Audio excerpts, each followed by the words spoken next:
Hike the trail? Check. Order takeout? Check. Schedule heart checkup? Done. We've all adapted to a new way of living. Keep your healthcare on schedule with Johns Hopkins Medicine, where your health and safety are our highest priorities. We're ready to care for you through virtual and in-person visits across Maryland and the greater Washington region. Your health, our experts, safely caring for you. Schedule your care now. Learn more at hopkinsmedicine.org/safe. People say treat yourself like you need a reason, but McDonald's treats are perfect for every day. Like bold McCafe iced coffee. Get any size for $1.69. Or pick up any size sweet tea for $1. The largest served in an insulated cup that keeps your tea cold. Feeling a little extra something something? Try the classic bakery sweets like an apple fritter. With so many ways to treat yourself, you don't need an excuse. Just come back tomorrow. Ba-da-ba-ba-ba. Prices and participation may vary. Cannot be combined with any other offer or combo meal. Today's episode is sponsored by Grammarly Premium. Get a 1-month free trial of Grammarly Premium. Also, thank you to vidIQ. If you want to boost those views and those subscribers on YouTube, click on the link to vidIQ to get your free trial. And thank you to Amazon Music Unlimited for sponsoring today's show. Today's show, I'm with an actor named George Basha, who played in the movie Convict. It is an Australian independent film. When I first watched the movie on Amazon Prime, it was really fantastic, and it really blew me away, the amount of talent and working involved. So I hope you enjoy today's episode. Welcome to the Stephen Shiels radio show. I've got George Basha from the movie Convict. How are you, George? How you doing, Lepton? How are you, mate? I'm good. Good, mate. Happy New Year to you. Same to you, my brother. Same to you.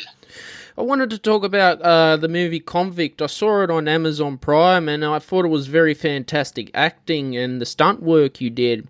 How did you get involved with Convict? I actually wrote Convict. I wrote and I co-directed with a real popular Australian actor called David Field.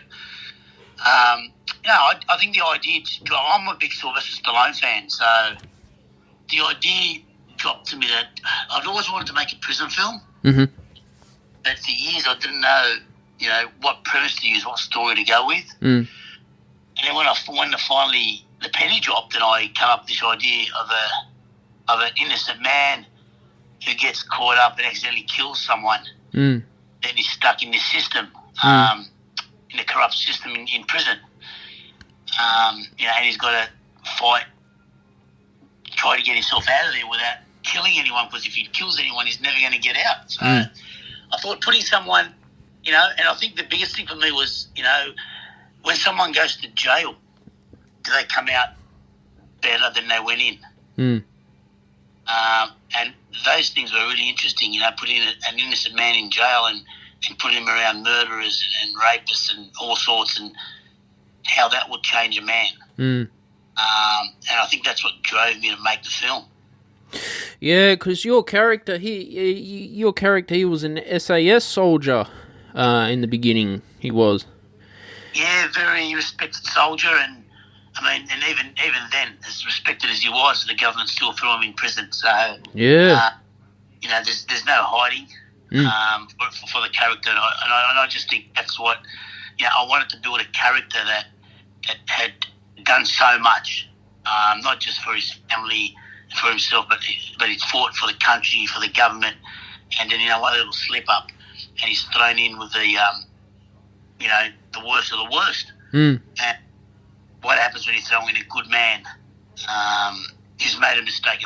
Let's face it, there are people out there that are great people and they've made mistakes and it's cost them in life. So, what happens when you throw a man in, and I want to say innocent, because he does, without giving away too much of the film, he does get himself mixed up in a little situation out of his control. But he's given time, and I think, and he's pushed. How far can a human being be pushed? Doesn't matter how good you are. How far will you actually, snap or you fight back? And that's a human thing. It's that's what's interesting about the film. It's very human. How do we react? And that was one of the main reasons I really enjoyed playing the character, and I wanted to make this film. Mm. Yeah, you did a fantastic job, George, in the film. It was like, it felt so real to actually watch it. It was. Well, I mean, that's what I wanted. This is the third film I've made. Mm. And as a filmmaker, what I love is I love to bring in the emotional side, the realism. I think people that watch my films, they are drawn to that. They are drawn to that. It's real. They feel every emotion, every punch, because you watch these Hollywood films. They're so out there. But this one is so emotionally attached. Bring the audience right into it, and that everything with the character. They cheer for him, and that's the thing that they did so well. Especially in Hollywood back in the the 80s and early 90s. They make films with heart, and I think that's the kind of filmmaker I am. I love heart. I love the story. I think you mix them with family. I think they really work. People that feel the realism of it, like you did. Because I'm a film composer, and the scoring for the film was just fantastic. It was original. Yeah, we decided to go because we had in the film the late Tony Ryan, who played one of the jail guys, the Aboriginal fella in there, and we thought, what better way? The Parramatta Prison was built, one of the first built, one of the first jails built in Australia, and we thought, what better way to use some Aboriginal music, just some Aboriginal instruments. And a lot of the music in Convict was actual, didgeridoo. We use a lot of Aboriginal scoring in it. And that's the way we want to do it. Because, when we were working at Parramatta Jail, we took, Aboriginal guys that worked with us on there kept talking about spirits and the land. And, I thought, let's go with that music. And so we decided to go that way with it. And it fits really good for the film, I think. Yeah, because your character, you had, I think it was 3 prison guards who were corrupt, and they were bashing you up all the time. And some of the scenes are they're quite horrific to watch as well. How did you... It was interesting because I did some homework. I spoke to a few people I know that have done time. Yeah. I don't know if you remember the scene where they make me take my shirt off. Yep. Put the shirt on. Take the shirt off, So that story I got was from a friend of mine who did time, and they did that to him. So I thought, wow, they really do that. So a lot of the stories, I had a lot of real ex-cons in the film. Just doing feature roles in the background to give it the realism. But I did a lot of homework in regards to, how things are done, how they're run, how corrupt some people are in there. And the reality is there is corruption in the system. If you read the papers, the other day I was reading the paper and there was, officers trying to smuggle drugs in for inmates. So there is corruption. So I used as much realism as I can from the stories I was told. Even speaking of old, officers that worked in prisons were giving me stories about things that happened in jail. So I thought, okay, so I used them. I used them where I can in the film, where I was able to. There are a few scenes in there when you see them, they're stories I've been told that people have experienced in prison. Yeah, because the corrupt prison warden, I don't know, when I was watching the movie and you were introduced to him, he didn't respect you, for being your role in the SAS. And yeah, well, look, I think it's like anything. I think once, they say never judge a book by its cover, right? Yeah. I think once, I've been sent to do time and I'm in the jail, I'm like another number. System, you're another number. And I think as the warden, I was just another number. It doesn't matter what I'd done. But he was paid a decent amount to make sure that, my life is pretty tough in there. So, you just know what, mate, once you're in that system, you're another number. It doesn't matter what you've done outside, what good you've done in the world. People don't forget the good you've done in the world, they forget the bad thing you've done. You could be a saint your whole life and do one bad thing, that's what you'll be remembered for. Not all the good stuff you did. So I thought that was why I went down that path as well, because it is how it is. You're in jail, you're a number. So you're a number, so yeah. And the first at the start of the movie, when you got out of the taxi and you had your wife and that bloke, made some nasty comments, that was a whoa. That was quite uncomfortable. That. Yeah, look, I mean, it is, but it does happen. Yeah. I've witnessed it on a few occasions where people have hit on women even when they were boyfriends. And I just thought, what situation can I put the character of Ray in where he doesn't have time to think, he's got to react in that moment? Because I think the mistake, and this is where good guys or good people make a mistake. It's always in that moment when you're not thinking, you react without thinking. And I think, how do I put him in that situation? And that is the best way of some guy that's really out there, doesn't give him time to think, does crazy things, and he's got to confront him for the honour of his woman. But as you know in the film, things take a nasty turn for him. Although it's not meant, it's still, he still causes a situation, and it escalates pretty quick. Yeah, I'm just quoting from the film, George. I just don't want you to feel uncomfortable by me saying it. No, go for it, mate. Go for gold. No, because I thought you did a fantastic job, and it's filmed in Australia. Did you plan to get it put into Hollywood? Look, I was offered to make it in the US with a lot more money than what I made then. Yep. But I'm a big believer of Australian film needs something different. I think sometimes, lately we've been changing, but over the years, Australian films seem to be very similar. And, when I got into the game, one of my biggest goals was I wanted to change the way the industry worked, the type of films they made. I remember in 2009 I made the film The Combination. Yep. And that took Australia by storm because people were raving on about it. Publicity was going through the roof. They'd never seen, a film like this coming straight from the streets of Western Sydney and so real. And then, with Convict, I wanted to go there. I wanted to do that again, but I wanted to make a film where, it's very universal. The characters are all universal. I mean, if you watch the film as you have, characters from all over the world in there, different nationalities. They're all Australians, but they all look different. They're not all white boys. So it was mixed. And I wanted it to be an Australian film. Because the minute you aim for Hollywood, you lose the Australian flavour. And so for me, number one, being an Australian film, for me, is the biggest thing. And, funny enough, the film has done well overseas. The film did probably better overseas than it did in Australia. It did really, really well in the UK. We made some really good sales in the UK for this film.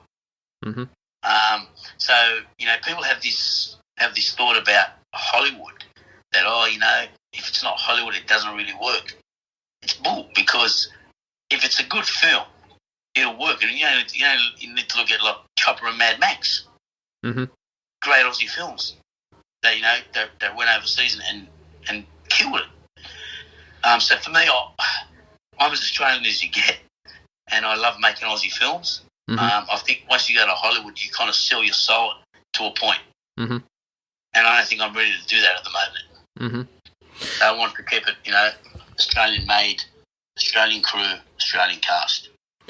Because I think you're very talented, to be honest with you. I think you're probably one of the most talented actors I've seen. I appreciate that, mate. Thank you. Because I feel too much Hollywood. It just gets too the same. It's just not original after a while. Well, this is the thing, where I want to be able to explore other things, and I don't think I've quite hit where I want to be yet in Australia, in Australian film. Mm. A lot of people, straight away want to jump to Hollywood, but for me, if I can't do well here, I really don't want to do well in Hollywood. Mm-hmm. A lot of people will say you're crazy, but I'm happy to make films in Australia. I make films because I love making films. I don't do it for popularity. I don't do it for the money, because God knows in Australia the money's not great at all. I do it because I love doing it, and I'm passionate about telling stories. Mm. And then where that takes me, it takes me. But at the moment, I love telling Australian stories. Mm-hmm. And I think I've got a few more in the can as we speak. I'm shooting a new film in June and July. Mm-hmm. Another Australian film. Another film I was offered good money to turn into a US film, mm-hmm. but I declined. Mm-hmm. I was offered, if I did it shot in Australia with American dialect, they would guarantee me sales overseas. Mm-hmm. I declined because I want to make it as an Australian film. And these days with the streaming services, if you make a good film, it don't matter what country it is. If it's a good film, they pick it up. Yeah. So that's where I'm at the moment. It's not saying I wouldn't love one day to work in Hollywood. Well, damn, I'd love to. Mm-hmm. But at the moment, I'm not. I don't think I'm quite done in Australia yet. Still got a few more goals to kick, I think. Oh, you'll get there one day. And the most pleasant thing for me is, I've made 3 feature films, including Convict, to date, and they've all been independently funded. Mm-hmm. So I've never really got any money from the government. I've taken huge risks. I've made the film before I ever made sales to any company. So I've been pretty lucky. I've got a film now shown on Netflix called The Combination Redemption. I don't know if you've seen it. Saw a trailer of it. Yeah, well, that's on Netflix Australia at the moment. Australia and New Zealand shown on there. Yep. So I've been lucky. The last 3 films I've made that I've been able to make sales for them. But I really appreciate you, man. That you love my acting. Mm-hmm. It means a lot. It really does. Yeah, I wanted to say, because I had Frank Violi on the podcast, and he did a good job too. I love Frank. Yeah, he was one of the sergeant as well. Yeah. Frank. Funny story with Frank is when he came in and did the audition for Convict. Originally, I wanted to go with someone with an accent. Mm-hmm. I think it was an Irish accent I was after. Mm-hmm. He came in, and I met him, and I'll make it. Whenever I'm making a film, I make it compulsory that I'm in the room throughout the whole audition process. Mm-hmm. Because I want to get to know the character. I want to feel the person's energy. Mm-hmm. The actual person that's the actor. I love feeling their energy. And when Frank came in, he did the audition. And to be honest with you, it wasn't a great audition. It didn't blow my socks off.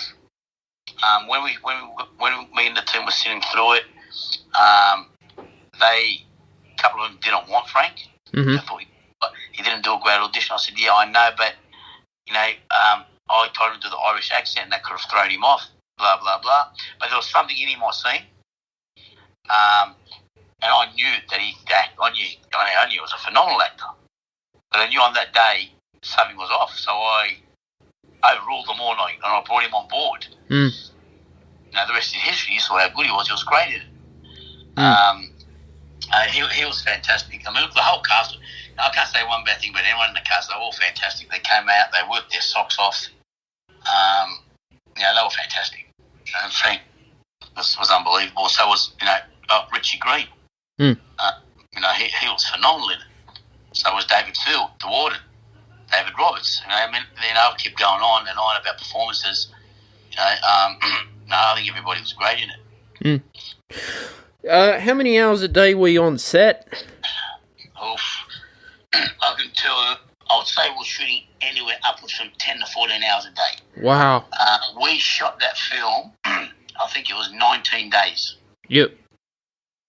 So we didn't have a huge budget. It was a small budget. We knew we had the prison for 20 days. Mm-hmm. So the original shoot was 20. We shot it in 19. Mm-hmm. I can tell you, it was physically and mentally very hard playing that role. A few times I really got hurt. So I do my own stunts. Well, in that film I did anyway. A few times when we were doing some of those action scenes, you know, there were times I had to really drag myself out of bed. I was that sore. Yeah. But I knew 19 days, 20 days, we had to get it in. And, you know, there's no, you can't lay there after 20 days once it's in the can. Then, you know, I can have myself a 1 or 2 week break.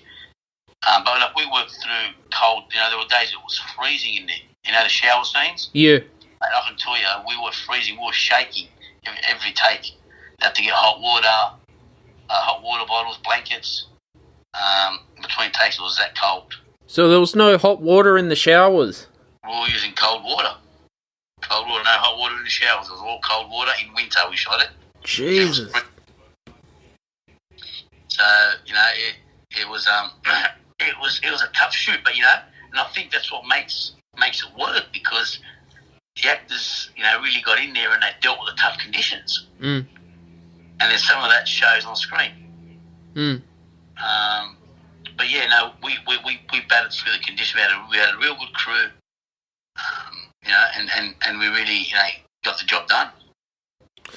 What about any catering? Did you get any of that, or did you have to provide that yourself? Well, with catering, what I did, I had a friend who owned a cafe. Yeah. Made a deal with her. Wow. She did all the food for us. It was we didn't pay her much. It wasn't big, but it was enough to feed the cast and crew. Yeah.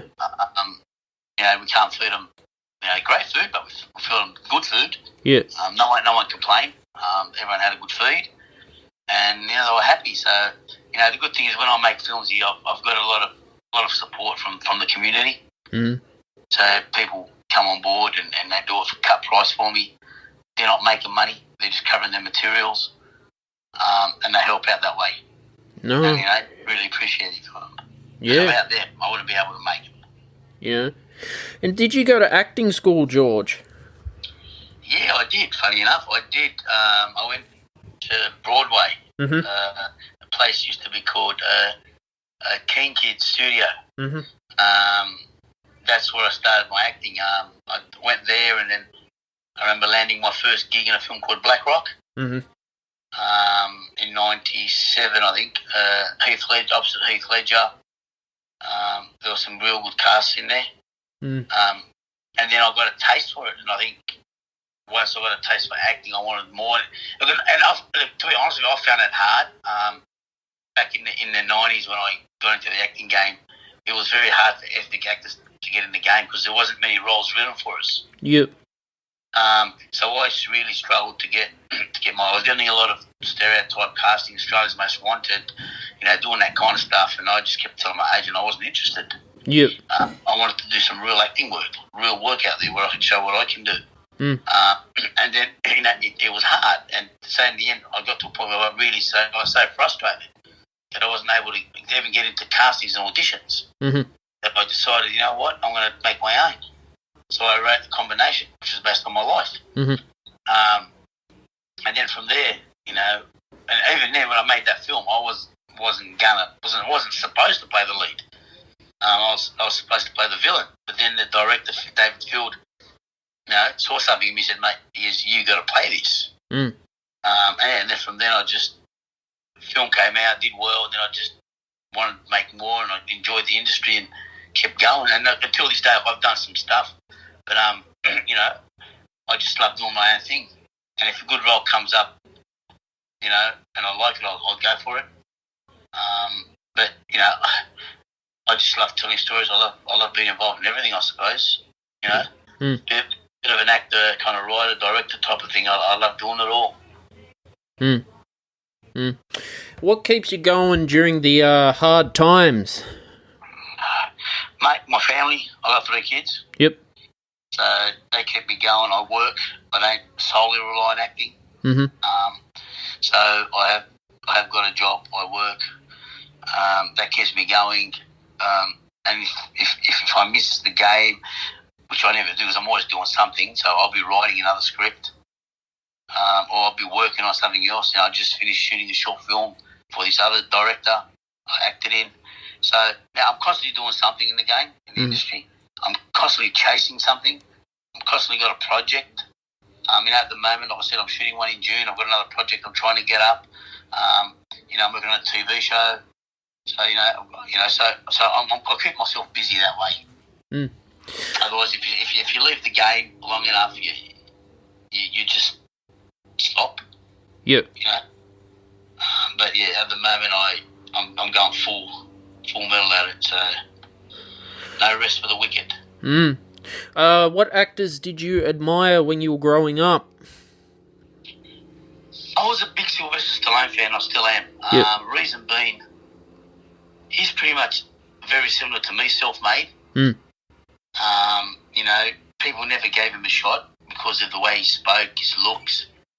And no one believed in him, but he believed in him. I'm a bit like that. He wrote his own film, made his own film, and look where he is today. So he's one actor I definitely admired and was inspired by. Other guys were, Al Pacino, Denzel Washington, and even Robert De Niro in his earlier years. They're kind of inspirational. But for me, Stallone's probably the most because he's self-made. People, when someone doesn't believe in you, and you go out and you have a career like he has, and he's still going in his 70s. He was no fluke. He's talented. People didn't see it, and I think there's a lot of actors out there that are talented that don't get seen or don't get the opportunity to be seen, and they throw the towel in. This industry is hard.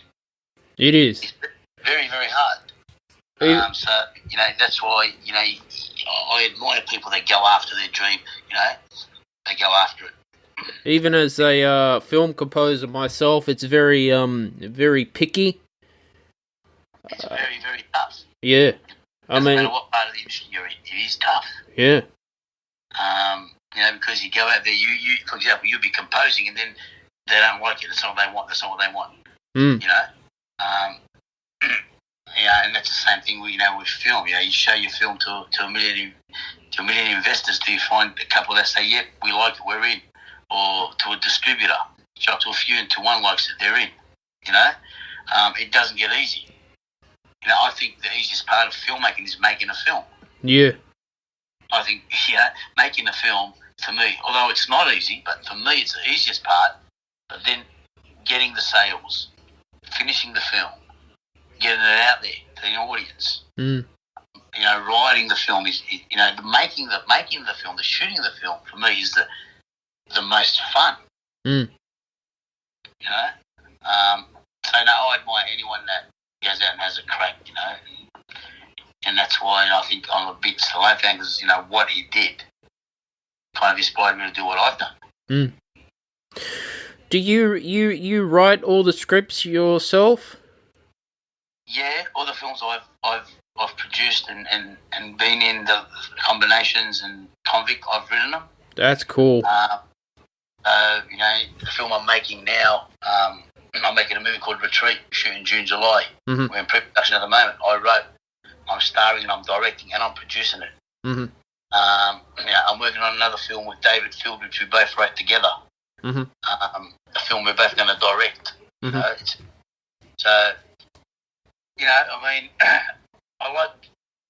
love writing, I love telling a story because it gives you a bit more understanding of what you're making as well when you're in there. When you're writing, you have a bit more power when you're a writer as well. And I don't mind writing with other writers because collaboration is always good. But I think the stories I write, I never see in Australia. That's probably the biggest thing. Films that I write, I've read a lot of scripts, and very rarely do I see anything very similar to what I write. As much as my films are Australian, but they're also very Hollywood inspired. If that makes sense. Very Hollywood inspired. Even sometimes Asian inspired. So for me, that's what inspires me to write. Mm-hmm. Because I've very rarely given a project and say, hey, come and jump on this, and I think, oh, wow. Or you get the odd project where you go, yeah, but it needs a lot of writing. So you jump on, help write it. But yeah, I enjoy being in control. I think it's probably one of the biggest things, being in control. You know, if I'm going to sink, if I'm going to go down, then I'll go down on my own terms. Mm-hmm. Sometimes, as you know, in the film game, you can make a film, but you don't have control over it. Mm. And then the worst part of that is if the film turns out to be a stinker and you didn't have full control, you'll be kicking yourself. But at least you know if you're in control and it goes down a stinker, you can kick yourself. Mm. All your fault. Mm. And what I love about writing and doing my own thing is I'm in control. Mm. How many takes did you have to do for the scenes on Convict before you got it right? Depends which ones you're talking about. We'll talk the beginning. Like, did you have to try and shoot it from different angles? Look, we were pretty well prepared. When I go on a shot, me and the DOP usually have a shot list. Yep. Roughly an idea of how we're going to shoot it. Mm-hmm. But what happened is sometimes on set I change my mind. I was like, okay, we're going to go with a different shot. Let's go with this. Sometimes the location can change on you. Yep. And the shot you originally went in doesn't work. Mm. So you change the shot on the day. But usually we've got a shot list that tells us what we're shooting, how we're shooting, and how many shots. The only times we're doing more shots is things go wrong. I think the biggest ones where we shot a lot of was a lot of the action, especially the warehouse scene. Yep. That action stuff and the fight outside. We shot a lot of that because there was a few times where actors actually got hurt. We'd have to pull up stumps a bit, give them a break before we can go again. Mm-hmm. But most of the time, we're well prepared. We rehearse. We know what we're after. And we kind of smash it in two, 3 takes. And to be honest with you, we don't have enough time to do more than 2, 3 takes. Yep. So when people try to compare, like Convict, for example, to a Hollywood film, mate, Hollywood, to give you an idea, we were shooting on Convict, I would say we were shooting probably close to 8 minutes a day. Yep. Of footage. I reckon in Hollywood, mate, they're lucky to shoot 2 minutes a day. Wow.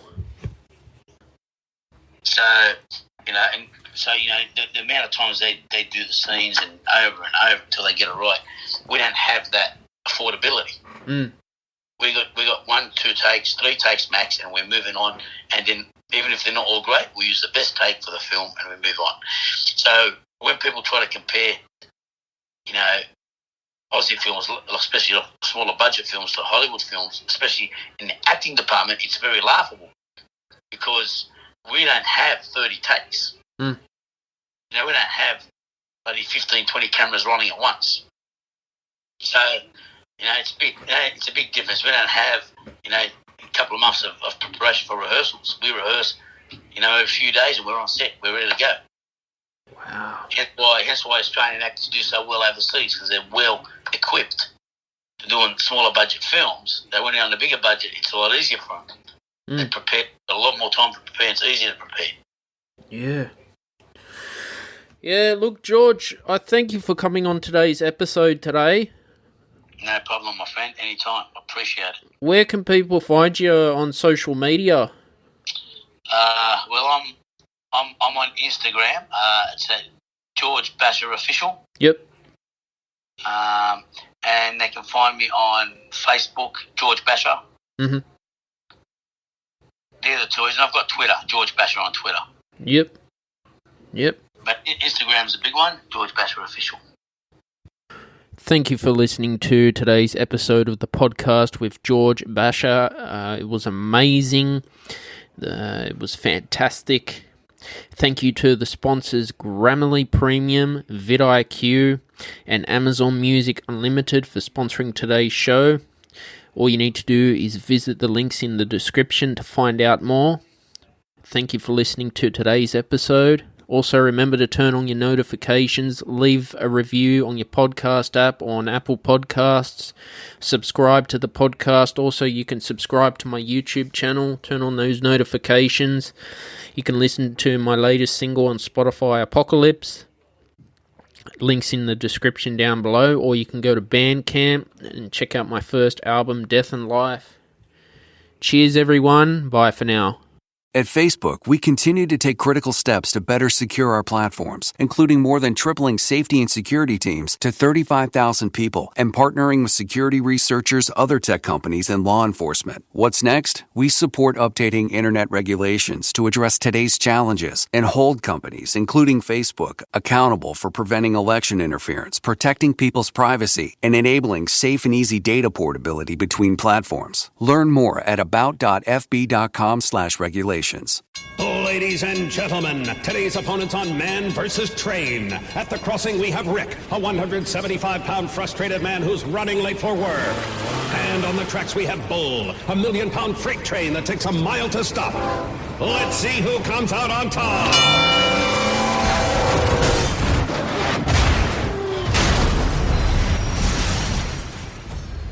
You can't beat a train, so don't try. Stop. Trains can't. Paid for by NHTSA.